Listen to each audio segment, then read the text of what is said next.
Today, I have very strong feelings. I can tell you that.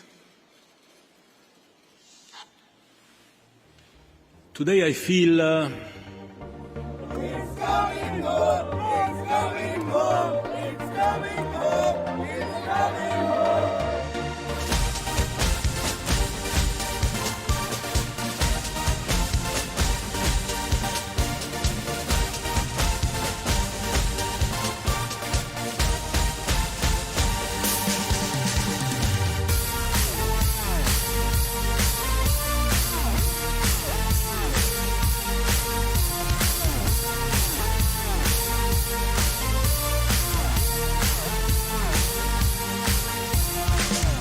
Yes. Back in the saddle.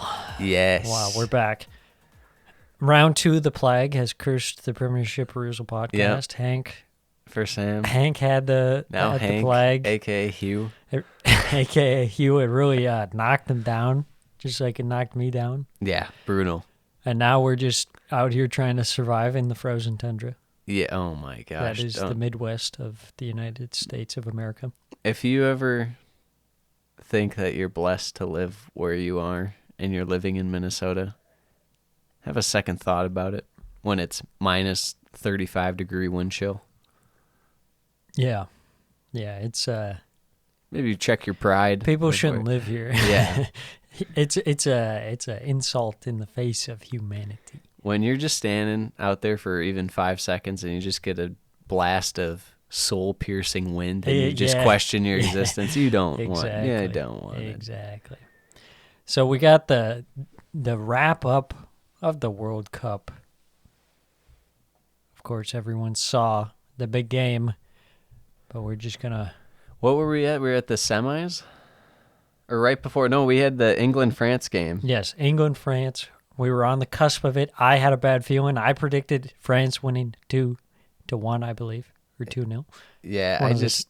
One of those. I still feel like England should have won that game. You have to They feel definitely sick if should you're have. England. Yeah. They were the better team in that game. Yep. By far. And, of course, Harry Kane, you can take the man out of Spurs, but you can't take the Spurs out of the man. Tough. There, I said it. Tough. There, I said it. Morocco beating Portugal 1-0. Very epic Think- for yeah. the Spicy Boys. Yeah. Argentina beating Croatia 3-0. It turns out all you had to do against Croatia was just counter. No one thought about that, I guess. Turns out Croatia was dead Yeah. after the 2 extra time games. And then RIP. France, Morocco. Morocco, honestly, you could say played better than France in that game. Yeah. It was close, but 2-0 is a little favorable for France's favor. And then the final, the third place game, Croatia beat Morocco 2-1. That one goal, I think it was by Orsic or whatever, the second one for Croatia. Oof. That was, yeah, Mint. that curler, ooh. And then the final, obviously, 3-3. It's a classic one. Yeah, and the funny thing was, like, the first 70 minutes were kind of boring, to be honest. And Yeah. then it just popped off. Yeah. I mean, France had, like, almost nothing. It felt like France going had in nothing in the attack. tank, and then they just saved it for the last 20 minutes and threw it all out there. They scored the one goal, and they're like, oh, my God, we can do it, lads. And then they're like, let's shoot at Emi Martinez. And Yeah. he's like, hold up, let me whiff on this. Yeah. But then the big penalties. Yeah. He came up clutch. What can you say? Messi gets his World Cup. Messi gets his World Cup. I'm surprised so many people are divided by this because a lot of people really hate this Argentina squad minus Messi. Because there's a lot of shithousery with this team. Yeah. In terms of like bragging, celebrating for another team, stuff like that. I mean, I think I'd have to agree with them. Yeah. Emi Martinez, although a former Arsenal player, is very annoying. I and don't think I obnoxious. can get over the fact, like, getting upset about Argentina or France winning because it's just, I think I'm in shock that it wasn't actually Brazil or England who won. Yeah. I feel like those two teams are by far, like, the best teams in the world right now. I just think I said it before, but Argentina, they had the plot armor. They had Yeah. the Messi plot Yeah. armor. I mean, it almost felt destined, that this was going to happen. It was written in the stars. Messi was going to get his final World Cup or At would least finally chance at win it. and, Yeah. and do it in his last World Cup appearance, possibly. And England, I mean, they played pretty well throughout the tournament, I'd say. Yeah. And The USA game was their worst game. yeah, It wasn't even close. yeah. All their other games were fine. And Brazil, they played pretty great up until the last game against Croatia when they just The Neymar injury kind of put them behind the eight ball. Hard Yeah. to say, but hard to blame injury, but they really did. they made the vital mistake of going to extra time with Croatia. Yeah. Portugal, they are who we thought they were. They might just be the ultimate they are who we thought they were team in terms of like they're just bound to just crap on themselves at one point because the manager, who is now relieved of his duties. Yeah, I thought after the Switzerland game, I thought, okay, maybe they're not as fraudulent as I thought they were. Yeah. That was pretty impressive. But Morocco's just too solid. Morocco proved that Portugal is indeed fraudulent, Yeah. and Morocco is awesome. Shout out to Bruno, had a really nice tournament for Portugal. Yeah. Are you ready to move on? Yeah, let's move on. All right, back to some Premier League kind of recap, see where we're at, get you into it. If you missed the last pod, check it out. We recapped 5. We went categories. There's 4 categories, 5 teams in each. We did the catastrophe teams. Mm-hmm. We were planning on splitting it up, but unfortunately we kind of, with the illnesses going around, Yes. we missed 2 windows. So now we got to jam-pack it all into one, as in 15 teams remaining. We're getting it all in. I think the silver lining throughout this is that, hey, we're back Yes. just in time And for the Premier League. yeah. I mean, this is our bread and butter. The World Cup, it's nice and all, but we love us some Premier League. Yep. That's why this podcast exists. You don't hear us talking about the international friendlies.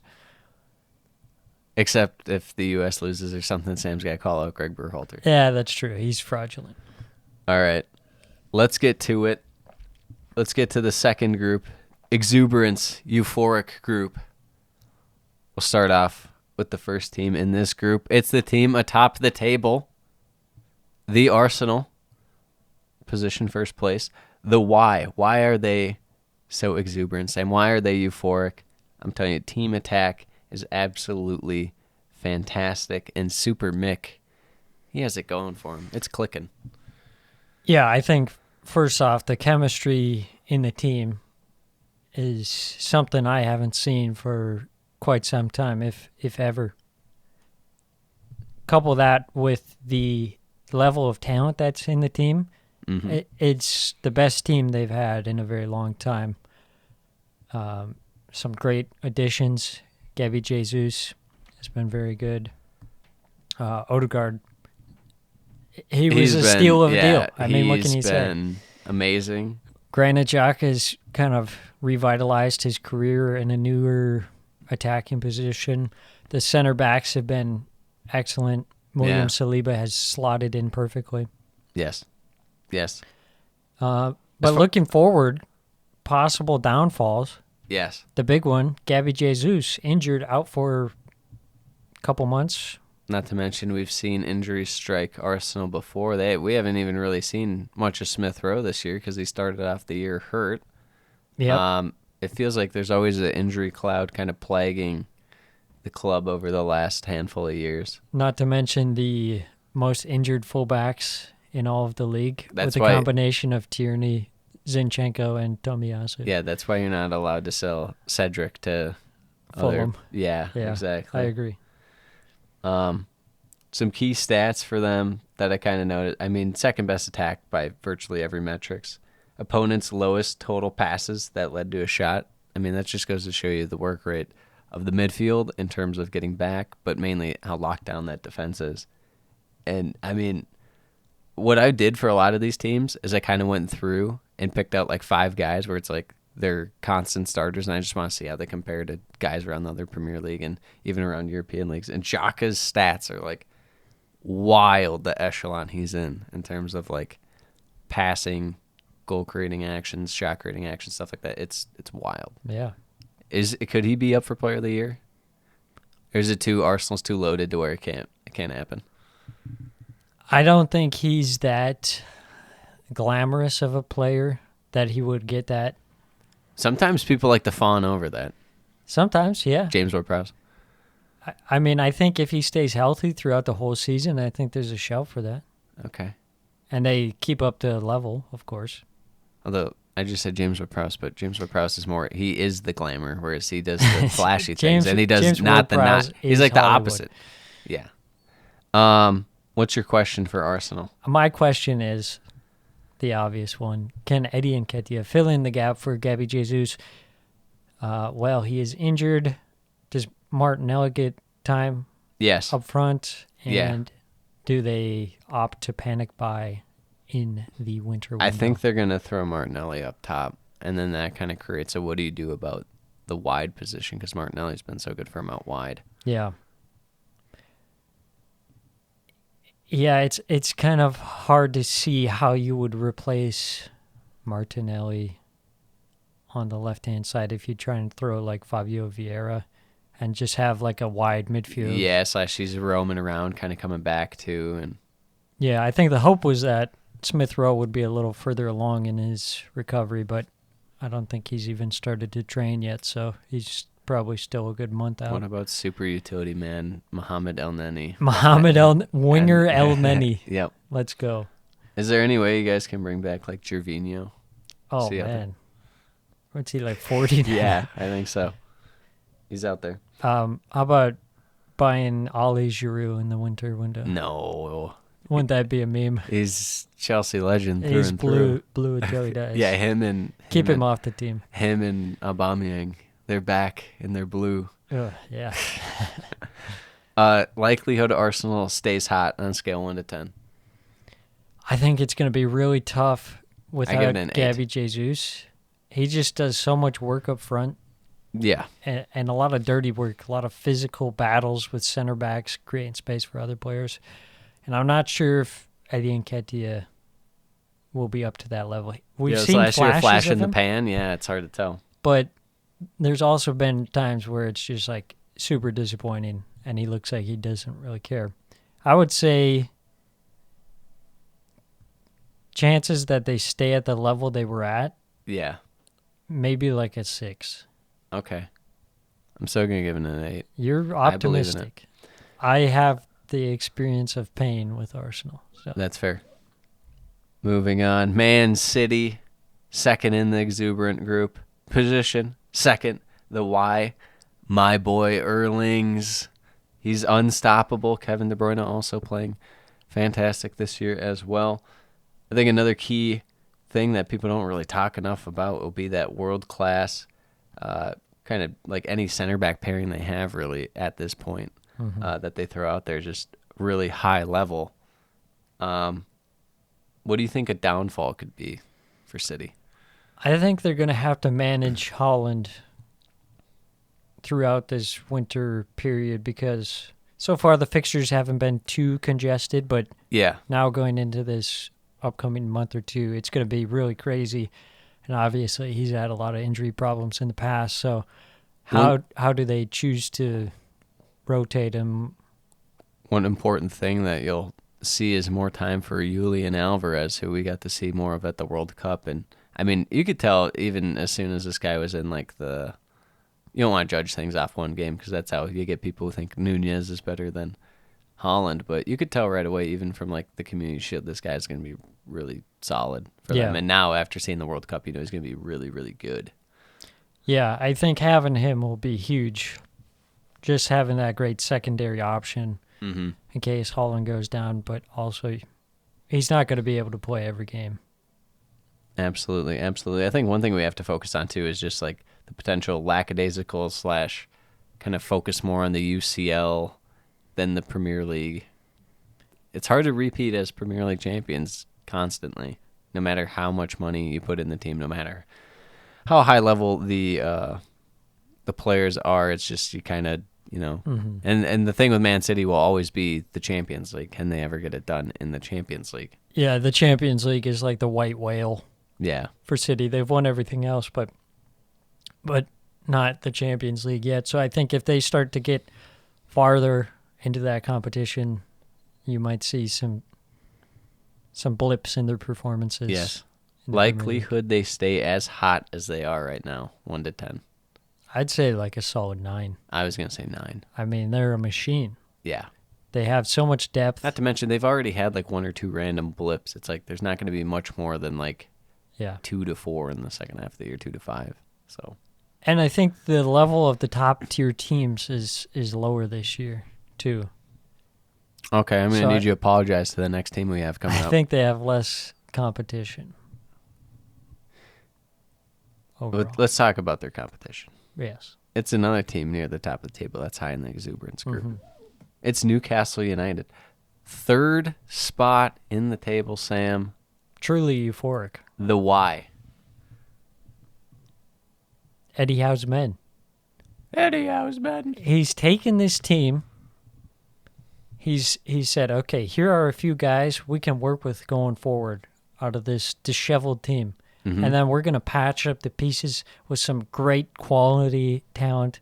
Guys like Trippier, Dan Byrne, Mm-hmm. Sven Botman, all that fun stuff. You have Callum Wilson up front, scoring goals, St. Maximin.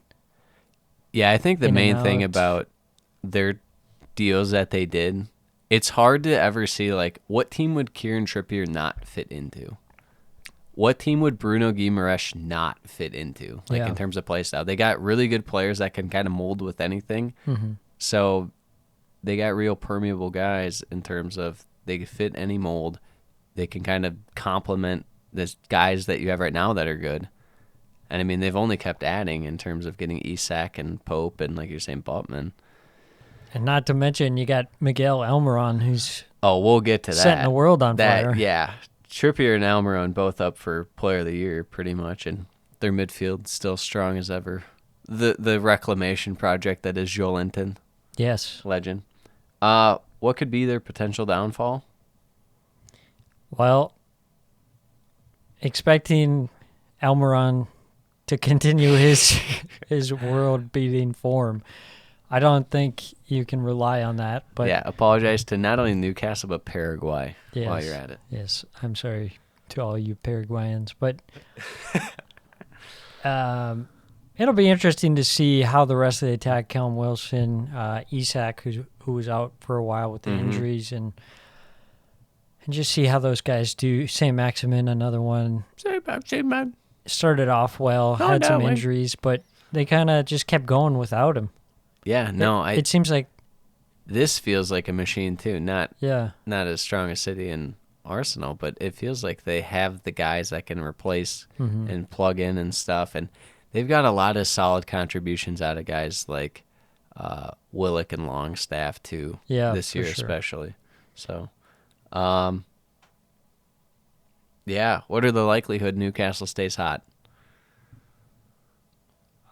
I would say probably 7, Okay, I was gonna go with the 6.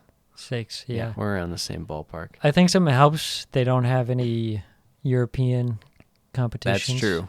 Always helps to have a few less games here and there, especially when you're going up against the top teams that do. Yes. All right. To the first non-exuberant team in terms of being in the top 4. Brighton and Hove Albion. Up to 7th this year. Normally kind of, last year's their first taste of like mid-table, high mid-table. Mm-hmm. Years before that were kind of lower mid-table. Now they're making a jump. They're kind of making a push for European play. The why, Sam? Well-rounded team play. I'm talking strength in numbers. This has always been Brighton's kind of thing. They always have a well-rounded squad, always pragmatic. They know what their strengths are going to be and how they're going to utilize them. Mm-hmm. And they're being more aggressive this year in terms of attacking, going for their chances. Another major reason, Leo Trossard is apparently on the cusp of being, in the higher echelon of Premier League attackers. I think he's already there. Yeah. And then I think somehow, some way, losing your manager in the middle of the year kind of helped them in a way. De Zerbi bringing his own kind of spice to the team, his own little flavor. Kind of let them do their thing early on. Mm-hmm. They were losing a couple games. He's like, how about this? How about that? Bada bing, bada boom from the Italian. And they're back to their winning ways. Yeah. What are your thoughts? Yeah, I think last year we saw kind of the start of a foundation being built into the way that they wanted to play. And this year we really saw them reaping the benefits of that and adding in a little more attacking mix into that as well. Now the question becomes the transition from Graham Potter style to De Zerbi style. How much are you going from one to the other? Are you still keeping some elements? Are you going to start changing some things up? I think a major thing that they might have to worry about, maybe not this window, but for sure after the year, is obviously can they hold on to some of these guys? Yeah. Trossard, Caicedo, McAllister. Bobby Sanchez. Yeah. Yeah, McAllister. How much do you think McAllister, if they would have tried to sell him before the World Cup, would have went for like 25 or maybe 30? Yeah. Maybe 25. Yeah. Now he's probably pushing around like 50. Yeah, I think so. Also, who's chatting shit to him at Brighton? He won a World Cup. Who's telling him what to do? That's true. And my question is, does he get a little too big for his britches, looking to move up? He seems like he could. He's always been that guy. I'm telling you, when he was celebrating those penalties, he like screams at the top of his lungs. Yes. He's an animal. What's the likelihood they stay hot, Sam? I think maybe a 6. Okay. I think they were playing at a pretty high level, but then you go into this big break and you kind of lose your momentum, and it might just be a bit hard to come off that. I'm sure McAllister probably won't be playing games for a couple bit. weeks, so that might be a miss, but Leo Trossard still great as ever. Yeah, we're just going to witness the Solly March show out there. Solly March, he's been having a solid season. Yes. Yeah, I'll go with the 6 too. That sounds good to me. Last but not least, the last team in the exuberance, euphoric category with Fulham. Yes. 9th. Much better than anyone would have ever dreamt of for this team. Who could have known? The why. Mitrovic was popping off. Bernd Leno has been very good. Yeah. And João Paulinho has been potentially the signing of the summer. I think another thing, too, it's got to be the defense has just held up enough. Yeah, it's been a lot better than what I expected it to be. Well, Tim Ream found his form at 34. Yeah, Tim Ream is peaking. Their fullbacks have been suspect, but it hasn't really mattered all that much so far. But, looking to bring in world-class players like Cedric. Yeah, Cedric Soares. He'd be an improvement from anyone they have on their team. I can guarantee you that. Anthony Robinson was rumored to Inter Milan, bro. Okay. Did you hear? Yeah, I heard Danny Rose's agent. Yeah, that's a good one. But the downfall, does that defense start to get a little more leaky? And, of course, we've seen Mitrovic struggle with injuries so far. Can he stay fit? I don't know. And not to mention, there's that one game, I'm struggling to remember who it was against, but they almost threw him out there. Virtue's like a decoy / to just go in there and try and win some headers. Bournemouth. He was like 50%. Yeah, if that. He could barely move. That was tough. Also, Marco Silva, I don't know. I'm still not sold. We've seen where he's shown flashes. He made Hull look good for a while, and then he, And normally he ends up having issues like off the field. Yeah, like he gets players upset and stuff. at the ownership or the players. Yeah. Doesn't get the players in that he wants, whatnot. What's your big question for Fulham as they enter the second half? My question is, I don't expect Mitrovic to be able to stay healthy for like the rest of the season. Yeah. I'm questioning how much he can stay healthy for at all, because He's just a big man.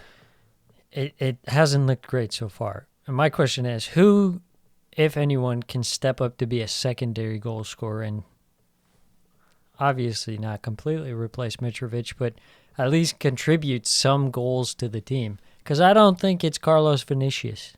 No, I think that guy's bad. he might just be bad. Is it Carlos? Yeah, Am I I thinking believe of the so. right Vinicius? Yeah, because yeah. What was I gonna say? Andreas Pereira, we should talk about. He's been really good for them too. A lot. He has been. Yeah. Yeah, definitely more than we expected him to be. As far as goals, but his creation, he offers a lot in that category. So we'll see. I expected him to be a little more inconsistent, but so far he's been one of the more consistent players on the team. Yeah. We didn't even talk about of the elite players on this team. Harry Reid. Harry Reid should have been on the plane Yeah. ahead of Calvin Phillips, who is overweight. Yeah. Comes into Man City overweight. Could you imagine Pep yelling at you that you're fat? Brutal. Go! Go to the treadmill! No ketchup for you. No ketchup. He's like smacking food out of his hand in the cafeteria. Likelihood to stay hot.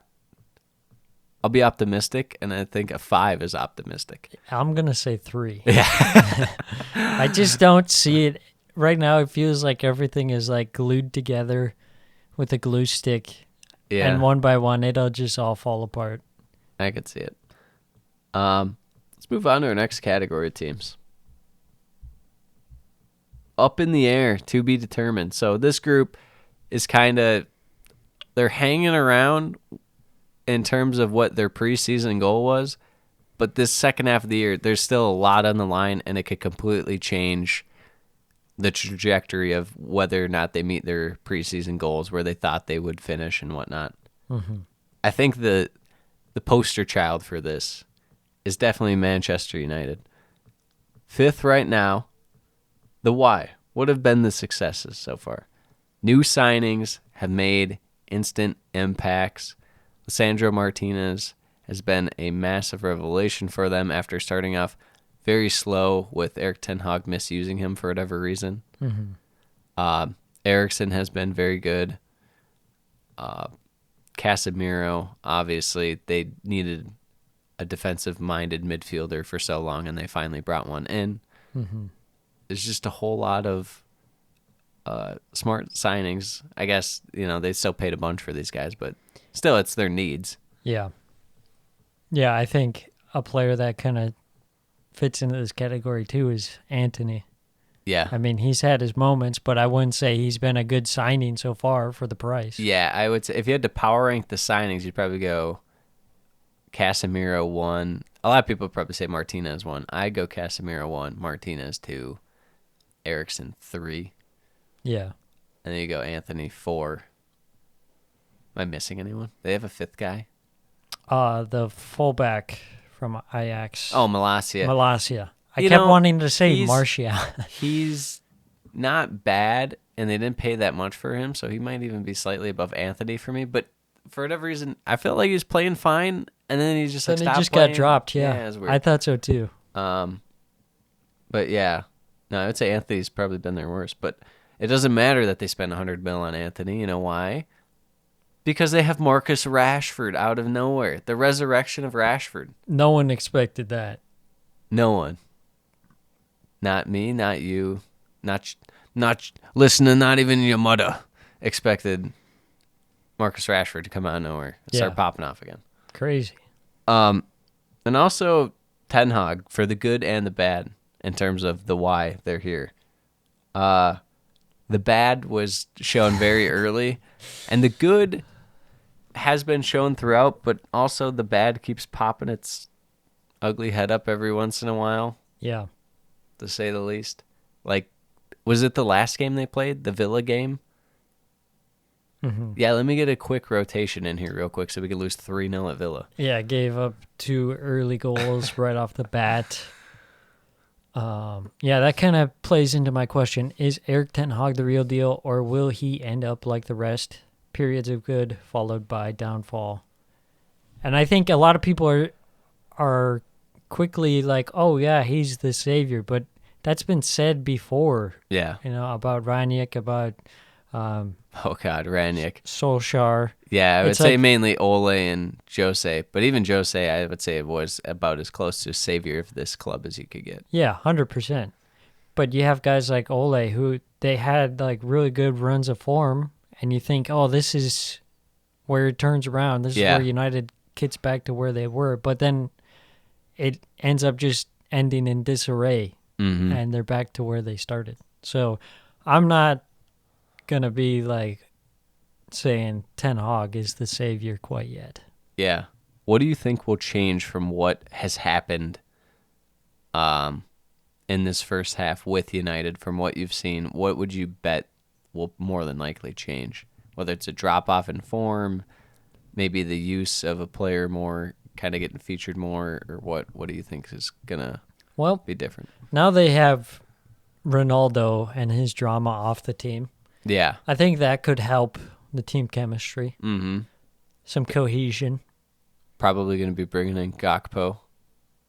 Although I'm kind of mixed on him. I don't know if he's where United want to go. I don't know if he's that quality. Yeah, I don't But- think so.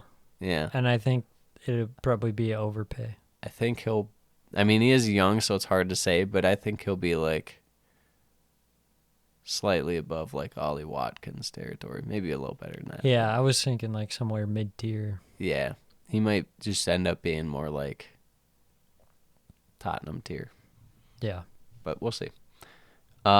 What are the odds they make their preseason goal? Assuming the club's preseason goal was probably like Champions League. Mm-hmm. Fair to say. Yeah. What are the odds they get to that? Scale 1 to 10. Maybe like a 6. That's what I was at. 60-40 kind of whether Yeah. they make it or not. Yeah, I'm at a. I was at a 6, maybe a 5, but probably 5.5, 6 is where I landed. Not far off a coin flip of whether they do or don't. Crystal Palace, up in the air right now, 11th place. The why? Patrick Vieira's impact on this team. Not just the pragmatic approach, the strategery, the style of play. I feel like he has a profound impact on a lot of these players. Mm-hmm. And they're a very young team in terms of like the guys that matter the most. Young team, impressionable. I feel like he's kind of guiding them the right way. Yeah, for sure. Also, their attack options, mainly Etze, has been very, very good this year. Yes, he sure has been. And you always have Wilf. He's kind of the constant in the team. And Yeah, then he you have a hasn't bunch of been- guys who are more in and out. Wilf- You have Elise and... Wolf is at a sneaky down year for a contract year, unfortunately. Yeah, that's true. I don't know if he maybe has his mind on a new club or something or what's going on, but he just hasn't been near. I mean, last year was probably the peak. I mean, I wouldn't expect Wolf to get 15 goals every year, Yeah. so that's hard to say, but he still hasn't been quite as good. But there's a whole second half, and with a massive break, change in form will happen. Yeah. What's your big question about Palace? My question is, looking at the schedule, they have a very brutal run of fixtures. Their first 2 games, they play Fulham and Bournemouth, and then on comes the very difficult run. Spurs, Chelsea, Newcastle, United, Brighton, Brentford, Liverpool. I mean, that could be some Tough, you say. some really Tough, you say. bleak run of form. You say it's tough? And how do they respond to that? Does the team get down? They're a young team. Can Mhm. they bounce back from, 4 or 5 losses in a row, possibly? I feel like they will. We saw times last year where I don't think they ever had like that long of a losing streak. I think last year their longest was probably like 3, maybe 4. But, I think that a lot of these teams, they'll be good in terms of they have quite a bit of depth. I'm a bit concerned about injuries.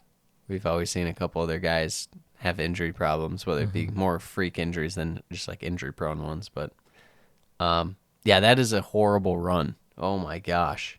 Yeah. Tottenham, Chelsea, Newcastle United, Brighton, Brentford, Liverpool. Wow. What do you think will change that wasn't really apparent in the first half of the year? I guess if I had to say something, it would probably be slightly more defensive stability. We saw last year it was a little better. This year, there've been one or two moments where they just kind of...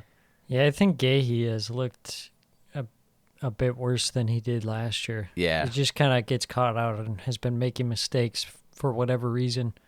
Yeah. Anderson's still doing well in terms of like passing and stuff, but it just feels like their defense isn't quite as strong this year. But Yeah. I feel like Olise will have a bit more of an impact on the second half of the season than he had in the first half, that's a fair shout. which I think he was injured for a good chunk They're of it. going to need for one of these runs, Mateta or Edouard, to go on a burner and have like a 4-game goal streak or something too. Yeah. That must be said. For sure.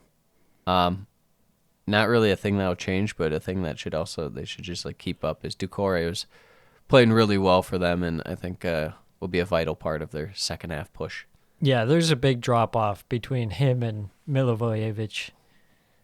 Yeah, that guy. That guy's He shouldn't washed. even be in the Greek league. Yeah.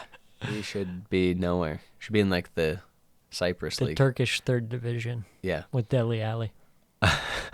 Odds they meet their preseason goal. If you said Palace preseason goal is probably, I like to think that these teams think a little lofty. Maybe like high mid-table. I'd probably say like a 6 or 7. Oh, I was thinking top half. Oh, top half, just straight up. That's tough. I'd probably give them a 5.5, 6 again. I think I'd give them a 4 at this moment. Really? I just haven't seen enough. Okay. They haven't convinced me. I think your main case would be that there's teams a little below them that are going to start Yeah. popping off. Yeah, I think it's pretty tightly contested. Yep. Moving on. Another team in the TBD group. We got Tottenham Hotspur. 4th right now. The Y. Obviously, their front three. Kane. Not so much Son and Kulishevsky, but Kane and Kulishevsky, the Ks, have been popping. Solid production out of midfield. People getting a bit carried away with their midfield play, but it has been better than, I would say, the last handful of years with Betancourt and Højbjerg. And I feel like Conte's kind of getting the most out of the squad in terms of the style he wants to play. And the personnel doesn't really suit Conte in terms of there's not much talent in terms of width, specifically in the midfield and defensively. Yeah, their fullback situation is pretty brutal. Yeah, that's what I'm getting at. Yeah. Royale with cheese. Yeah, Royale with cheese. Sessegnon. Royale with Dookie play, more like it. Yep, Yeah. that's right. Doherty getting called out in the UCL presser by Conte this year. It's rough. I'm surprised they didn't go after like a big time wing back. Like they threw their hat in the Cucurella sweepstakes or something, but Yeah, I don't know. It is Daniel Levy we're talking about. that's true. He's a very cheap man. He'd put like a wig on and act like he's Cucurella at the training ground. Be like, I bought him for you. Big change coming up. Finally, a fully fit Kulishevsky. They've been missing him. Oh my goodness. Hugely. Got to see a little glimpse of him in the past couple of games. Close your eyes, a rest couple of the games. Premier League. It's a scary sight.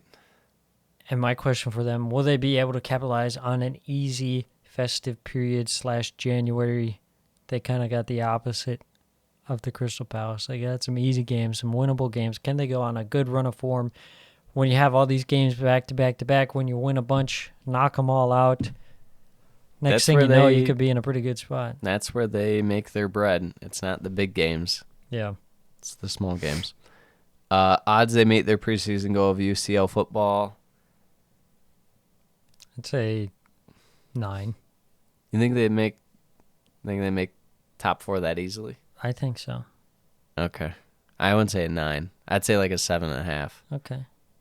I have faith, but not. It is Tottenham we're talking about. I think they've got through a good chunk of the season without even having Kulishevsky.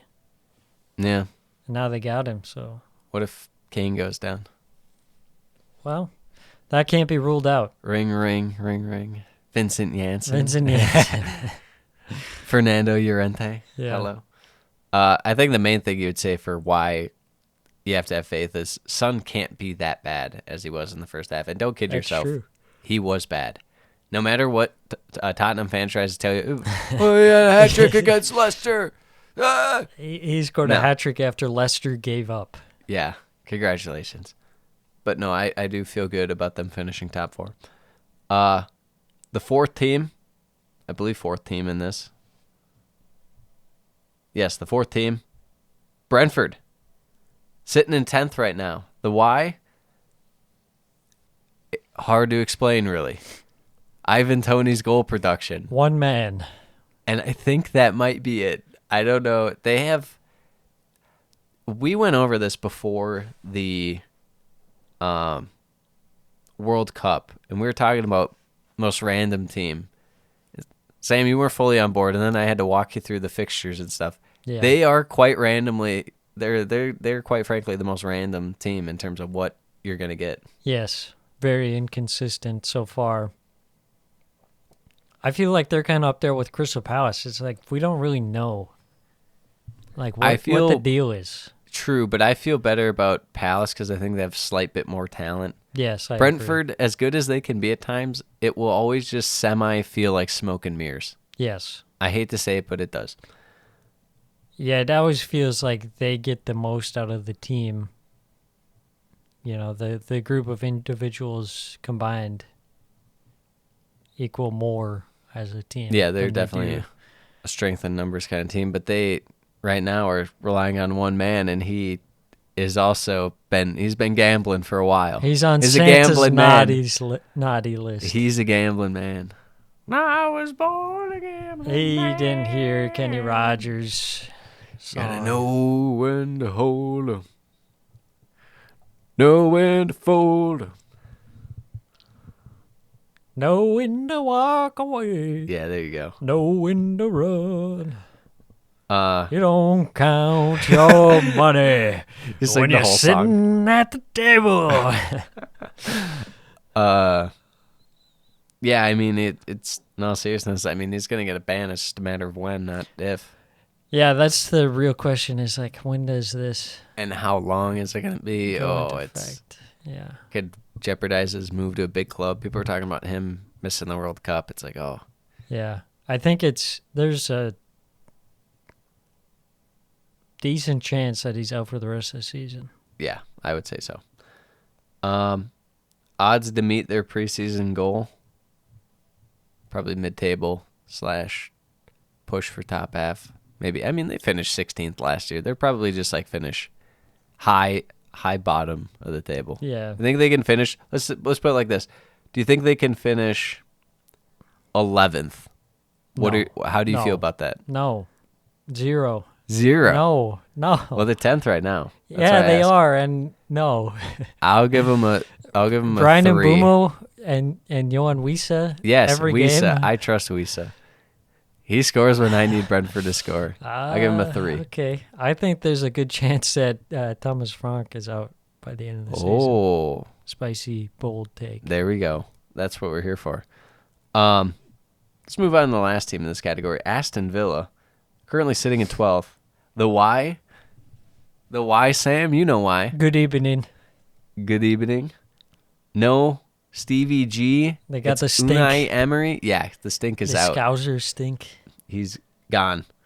The why rotation for good and bad allows some guys to get time in the team in terms of they're playing well, but also the bad, you're getting guys like Philip Coutinho just stuck out there, and it's like, what the hell am I Yeah, looking that at? guy shouldn't be on the team anymore. Also, the why for whether mix of signings, Kamara, good. Diego Carlos, unfortunately, was it Achilles or ACL?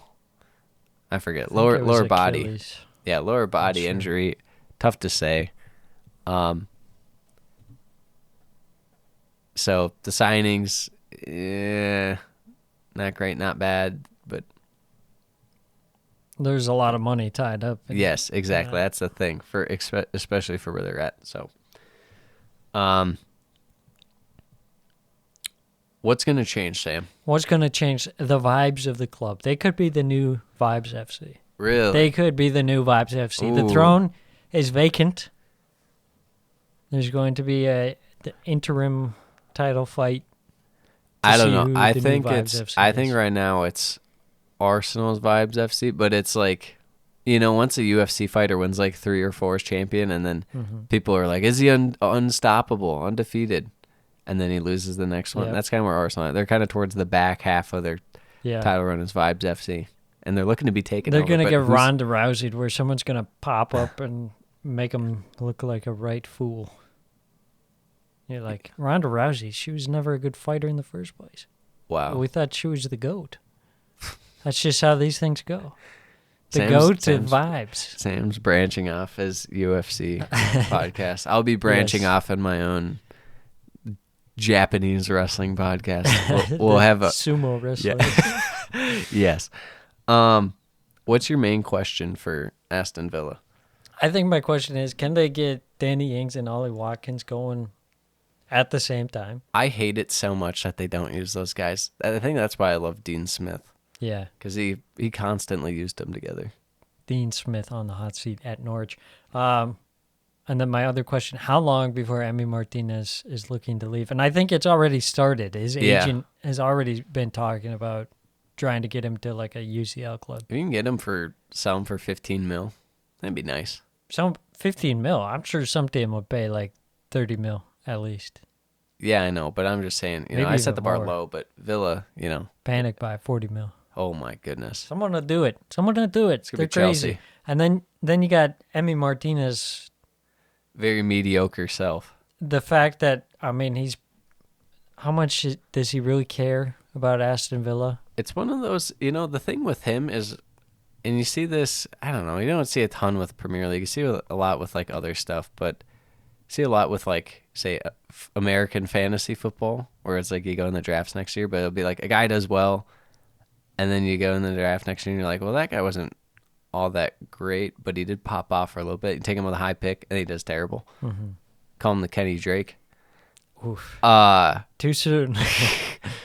Emi Martinez popped off for Arsenal, but then it's like he's just kind of been mediocre at Villa, and then he had a moment at the World Cup, and now I'm supposed to think he's elite. I don't. He might just be a pen merchant of a goalie. Yeah. And I don't think he'll care that much about Aston Villa. I think he'll be looking for his move. Well, I think that's guaranteed.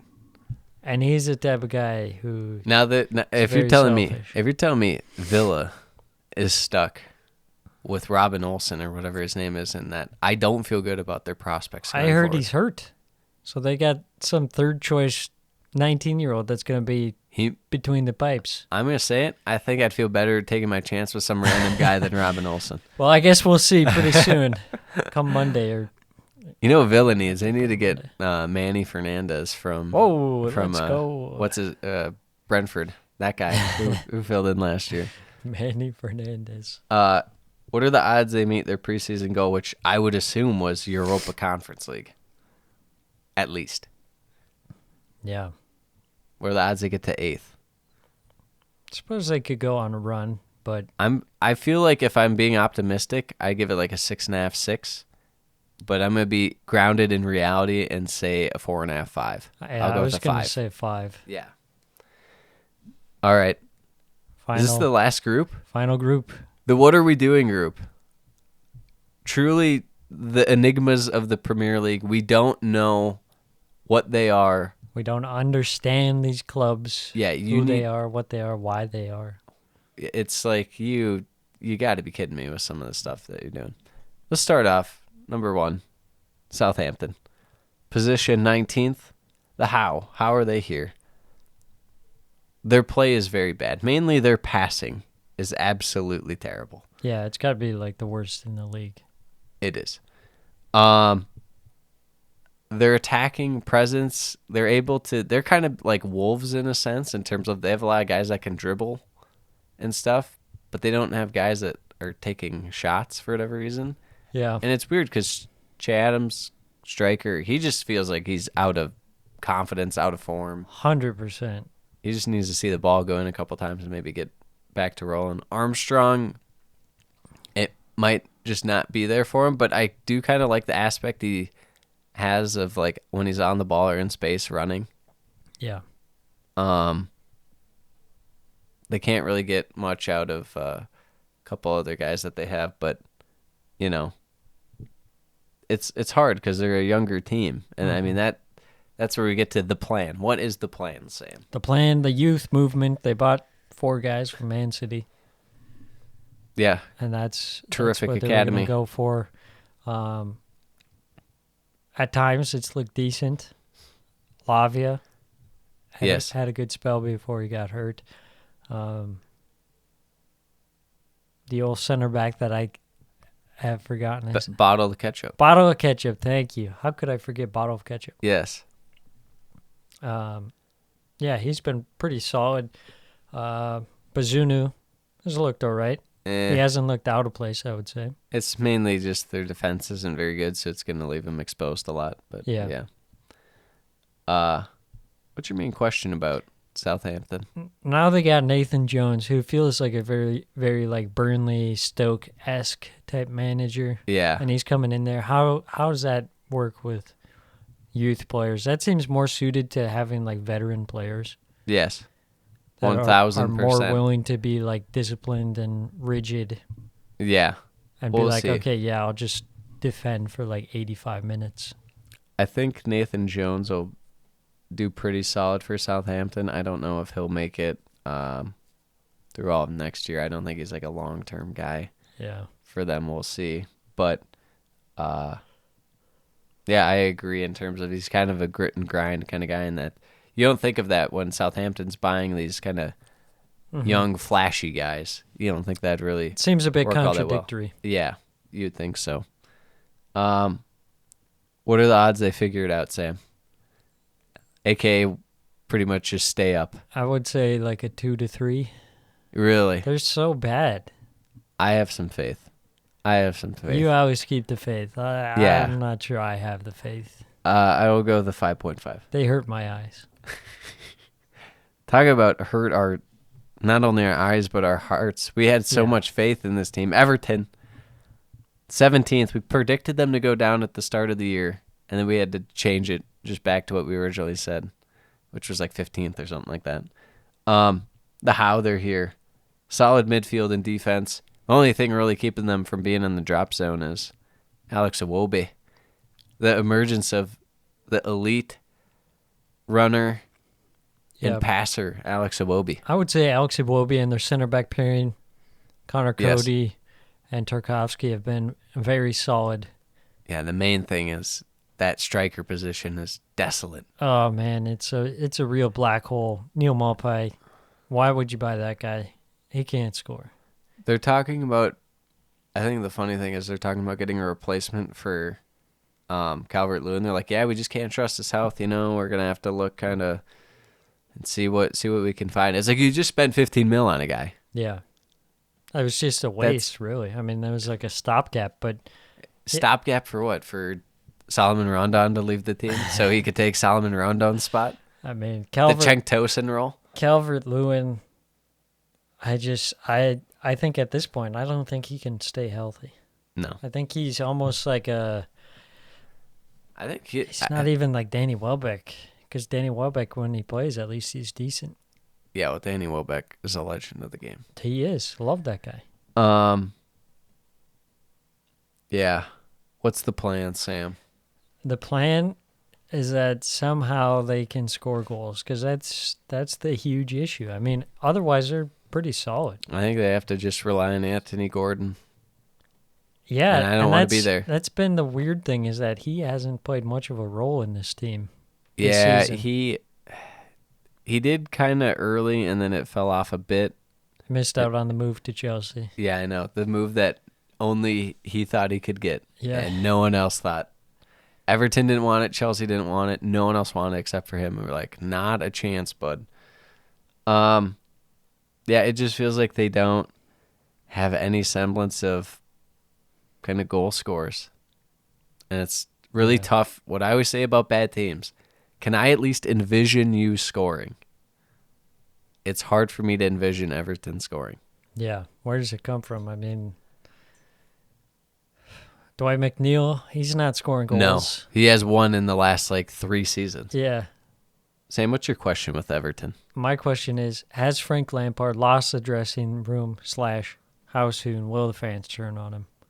I don't think he's lost the dressing room, but I think it's getting close. Really? I think Frank Lampard's one of those guys who the guys really actually fight for him and stuff like that. But Yeah. I think the fans turning on him is instant. It's now. It's already been happening. Yeah, I know for sure the fans have turned on him, which was surprising to me because, I mean, this team has been a real shit show of the past couple of years, and I think you can see there's signs of it turning around. They just really need a striker. A 9. Yep. What are the odds they figured out, a.k.a. stay up 1 to 10? 5. Okay. I'm kind of there too. Maybe a 4. I'm at the point where I feel pretty good about them, but they just keep slipping. Yeah. And at a certain point, you slip a little too far. Yeah. Then I believe in next Frank. thing you know, you're really in the dogfight of the relegation. All right. We got Leeds 15th. The How. Absolute chaos.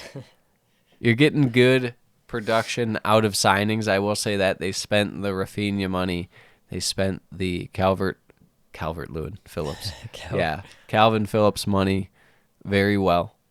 Tyler Adams and Aronson have been fantastic. Yeah. Fullback that they got. Christensen. Yep, he's been solid. Rodrigo's performance Oh my gosh. been much better. Clutch man who's still waiting on an apology. It was a very wise choice to cash in on Rafinha because he's been Trash at Barca At Barca. and for the Brazilian national team. Yeah. But the plan, Sam. What is the plan? The plan, there isn't a plan. The plan is ever evolving.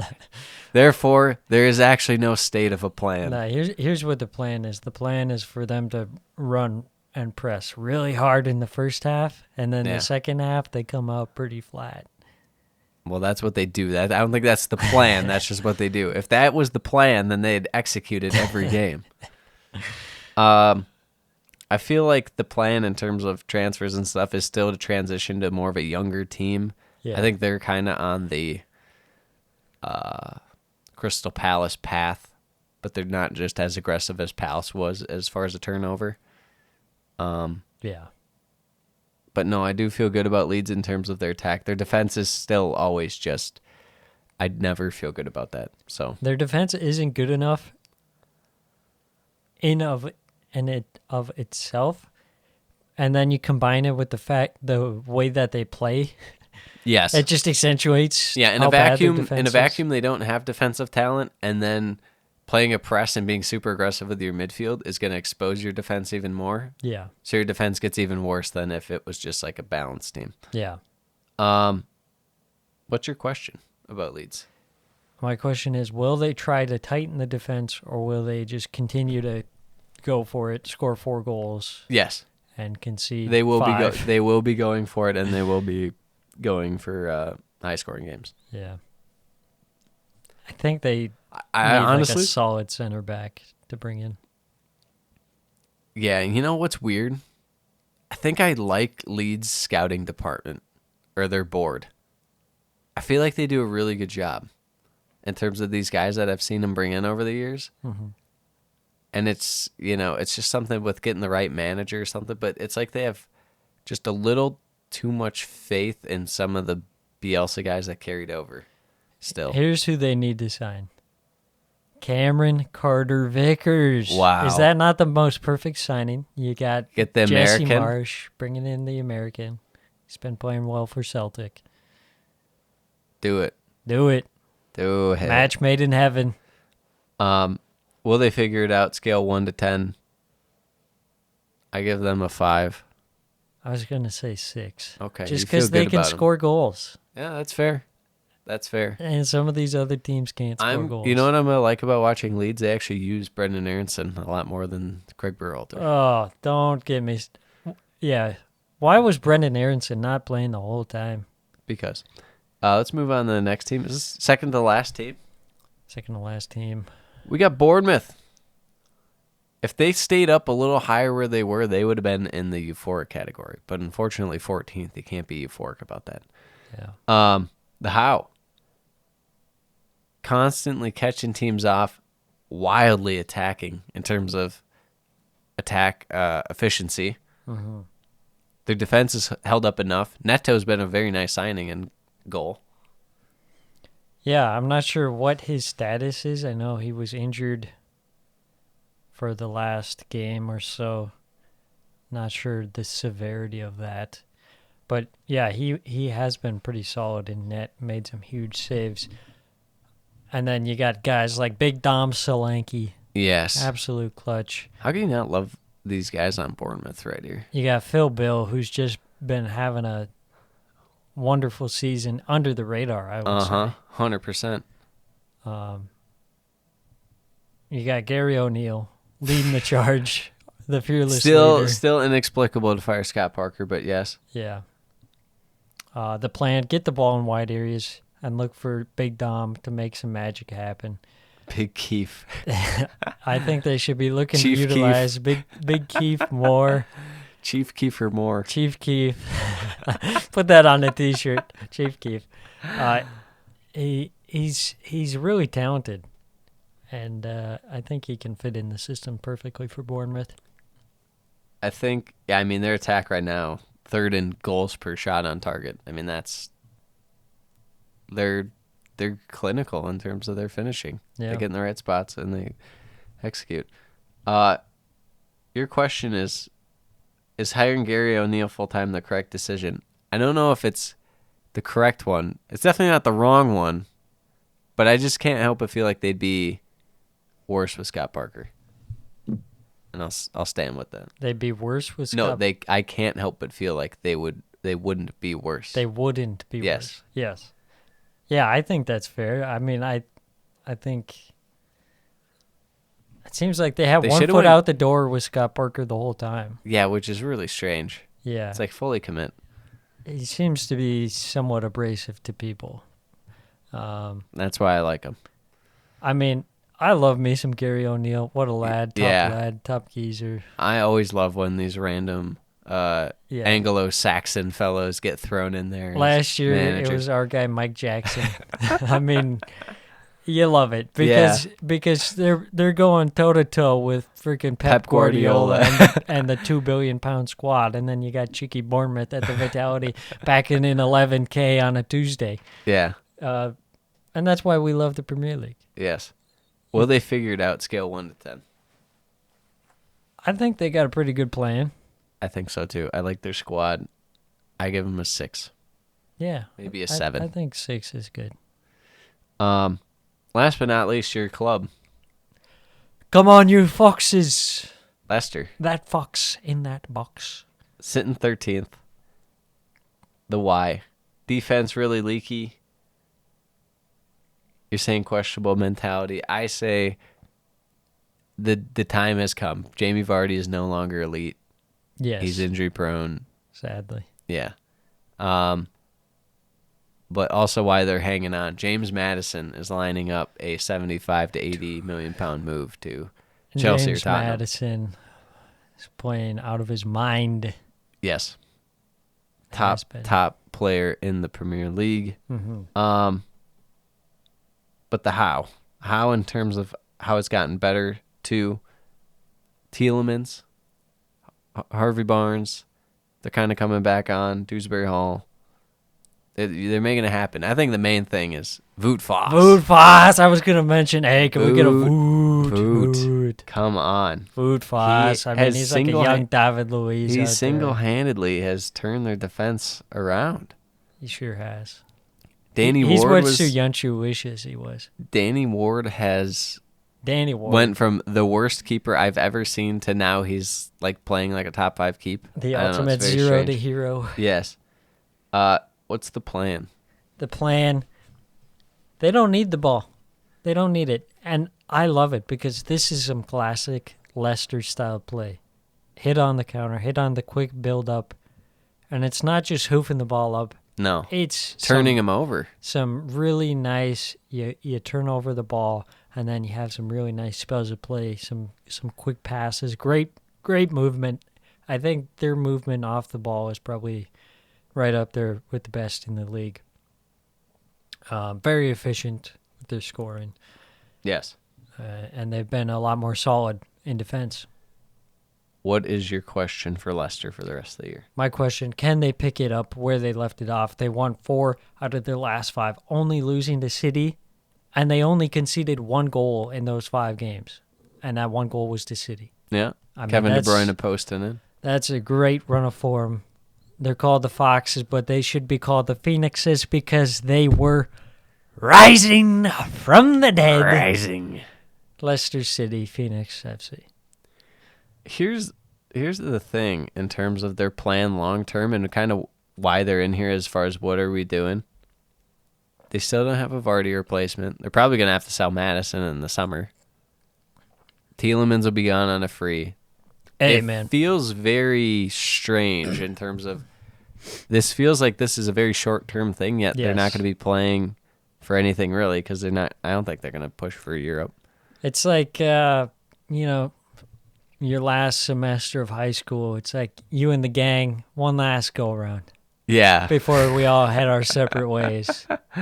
Yeah, I don't know what their plan will be in terms of kind of replacing him, but You just got to live in the moment. will they figure it out? And by will they figure it out, I mean, will they get at least like 10th or 9th? I think they could. They could. I don't see why not. I mean, I'm feeling 4.55. the way they were playing, They I had mean, it clicking, but 1 goal conceded in 5 games. yeah, it could happen. Maybe if I wear my Leicester City shorts, it'll happen. I'll say 6 because I love me some Leicester. Okay. Brendan Rodgers, the savior. People wanted him out, but he's the guy. You're sucked in the mouth. Until You're sucked until in next the season mouth. when they're just a shell of what they were. And I don't know. This presents a sneaky rebuild opportunity for yeah, them. that's true. Get some big wages off the books. Yes. Is it time for predictions? Oh, it's that time. Let's do it. The Do Boxing it. Day and The Georgia Tech after. Community Stadium. We're back like we never left. Brentford, Tottenham. the game we were all just wishing for would come. Yes. Brentford versus Spurs. Yes. Put this one on Wednesday. How dare you? Then people would have no choice but to watch it. What are you going to be looking at in this game? I think Kane. Not so much that I'll be like tired or anything, but he did just play not that long ago, and he's already back. And Yeah. Pretty quick turnaround. but Kulishevsky fully fit and back. Brentford, obviously, we're going to be watching because they're going to be one of those teams where they didn't really have anyone at the World Cup in terms of like major impact, ran far. So they're kind of in the lack of game play boat. Yeah. And that's always going to be the thing is, because Tottenham had a bunch of guys that went far too. Yeah. So it's going to be that, does the game shape kind of keep Tottenham up, or are they going to be worn out a bit? Or is Brentford going to be kind of off the mark because they haven't had game time experience in a while? Yeah, I think it's possible. Spurs might be a little out of sorts just because, Kane, Romero, Lloris. What are the status of some of those guys? Then Brentford, hopefully rested up, having some time to work on some tactics, figure out what they want to do, what to fix, What how they're games gonna to bet? how they're going to beat Tottenham. Yeah. I will go prediction here. I'm going to go with a 1-1 draw. No, 2-1 Tottenham. I'm going to say 1-0 Tottenham. Palace, Fulham, Selhurst Park. Can Fulham keep up their form? Will Palace attack actually expose the Fulham defense? I feel like this could kind of be one of those games where Fulham actually sit back and don't look that bad, and Palace can't break down Fulham, and it's just a weird game. And that's like a Pereira goal. Yeah, I could see that. I think a 1-1 draw what I'm feeling. I'm going to go with a Palace 2-1 victory. Everton versus Wolves. Woo, what a dandy. This might be a 6-pointer. Should we call it what it is?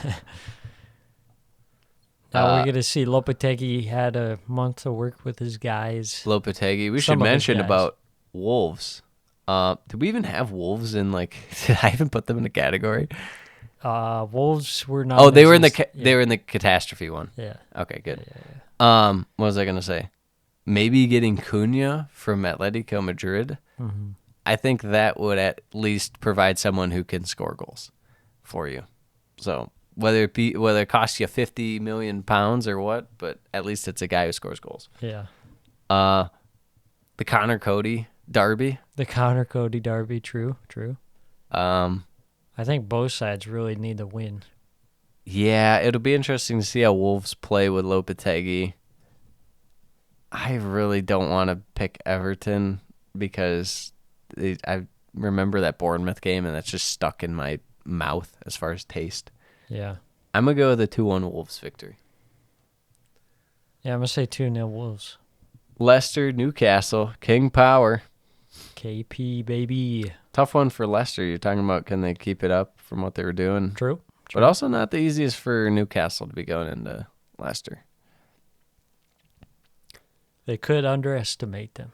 I do like Newcastle's midfield a whole lot more than Leicester's. Yeah, I think that's fair. I'm going to go with a 1-1 draw, but I really do want to pick Newcastle to win, but I'm going to go with a draw. I'm going to say 3-1 Newcastle. Okay. Southampton, Brighton. This is the South Derby. South FC Derby. At St. Mary's. This feels like one where Southampton will win, and then people might get a bit ahead of themselves on the Nathan Jones train.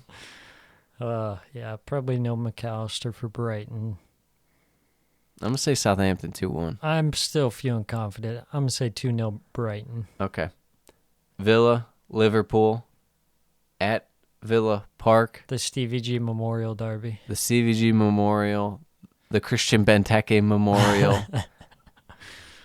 The Philippe Coutinho Memorial. Oh my gosh. I like how we said Benteke before we said Coutinho. Well, Benteke was a legend for Brutal. Villa and had an amazing goal for Liverpool, so there you go. Yeah. Your guy, Unai Unai. versus Kloppo. Yeah. I don't know. Oddly enough, I like Villa's midfield a lot more than Liverpool's, believe it or not. The Darwin Nunez missing against Man City was really, really He's bad. got to start scoring some of these. I mean, right? Surely won't drag every single one he's wide. in my newly revamped fantasy Premier League team. Can we get a Pete BOC Darude Sandstorm? Darwin Nunez, Darwin Nunez, Darwin Nunez. Yeah, what was it like? Darwin Nunez, he plays for the Reds and Liverpool. Yes. Goes and it's just him like speed Darwin rapping. Nunez on the Reds. Darwin Nunez on the Reds. I'm gonna go with a draw here, 1-1. Okay. I like it. It feels spicy. like Villa always is just in Liverpool's ass for whatever reason too. It's never an easy game for Liverpool. Yeah.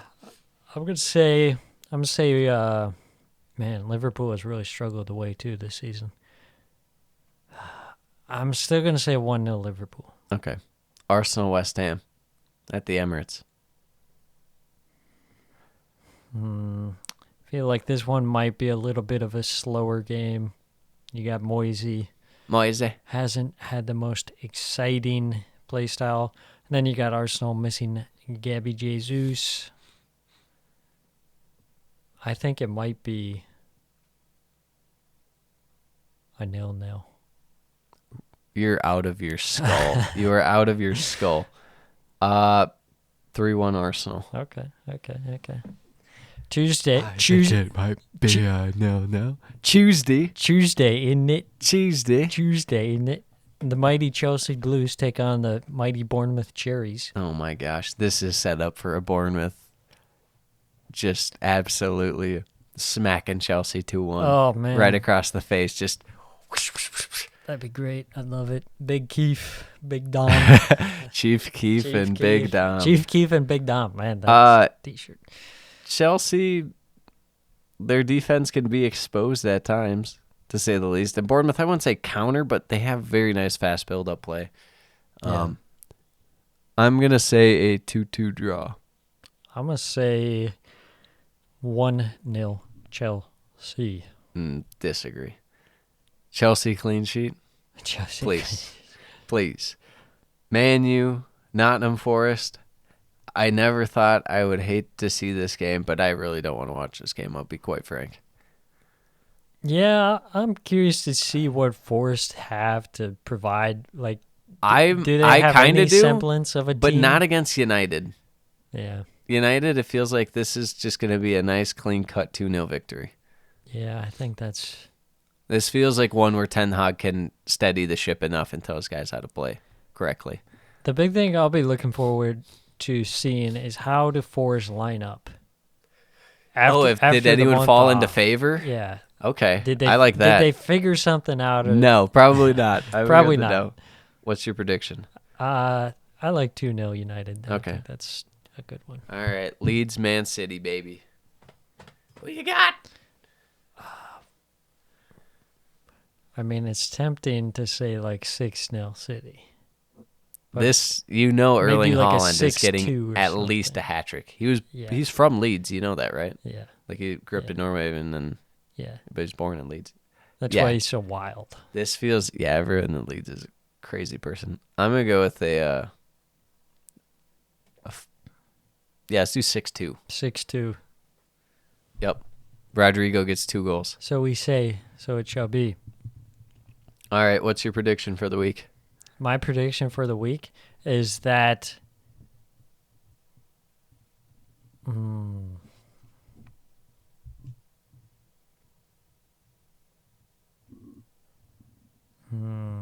I'm going to say a brace from Guedes.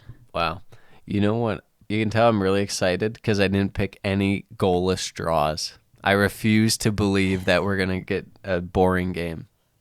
That's how much I'm excited. Yeah, we'll see how teams come out after this kind of unprecedented break.